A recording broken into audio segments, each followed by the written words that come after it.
ಎಲ್ಲರಿಗೂ ಶರಣು ಶರಣಾರ್ಥಿ.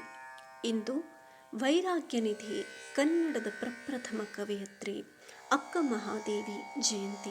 ಅಕ್ಕನ ವಚನಗಳನ್ನು ಅನುದಿನ ಸ್ಮರಿಸೋಣ, ಜೀವನ ಪಾವನವಾಗಿಸಿಕೊಳ್ಳೋಣ.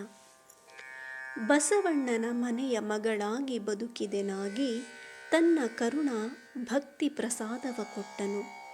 ಬಸವಣ್ಣನ ಮನೆಯ ಮಗಳಾಗಿ ಬದುಕಿದೆನಾಗಿ, ತನ್ನ ಕರುಣ ಭಕ್ತಿ ಪ್ರಸಾದವ ಕೊಟ್ಟನು. ಚೆನ್ನ ಬಸವಣ್ಣ ತೊತ್ತಿನ ಮಗಳಾದ ಕಾರಣ ಒಕ್ಕ ಪ್ರಸಾದವ ಕೊಟ್ಟನು. ಪ್ರಭುದೇವರ ತೊತ್ತಿನ ಮಗಳಾದ ಕಾರಣ ಜ್ಞಾನ ಪ್ರಸಾದವ ಕೊಟ್ಟನು. ಪ್ರಭುದೇವರ ತೊತ್ತಿನ ಮಗಳಾದ ಕಾರಣ ಜ್ಞಾನ ಪ್ರಸಾದವ ಕೊಟ್ಟನು. ಸಿದ್ದರಾಮಯ್ಯನ ಶಿಶುವಿನ ಮಗಳಾದ ಕಾರಣ ಪ್ರಾಣ ಪ್ರಸಾದವ ಕರುಣಿಸಿಕೊಟ್ಟನು. ಮಡಿವಾಳ ಮಾಚಿ ತಂದೆಯ ಮನೆಯ ಮಗಳಾದ ಕಾರಣ ನಿರ್ಮಲ ಪ್ರಸಾದವ ನಿಶ್ಚಯಿಸಿಕೊಟ್ಟನು.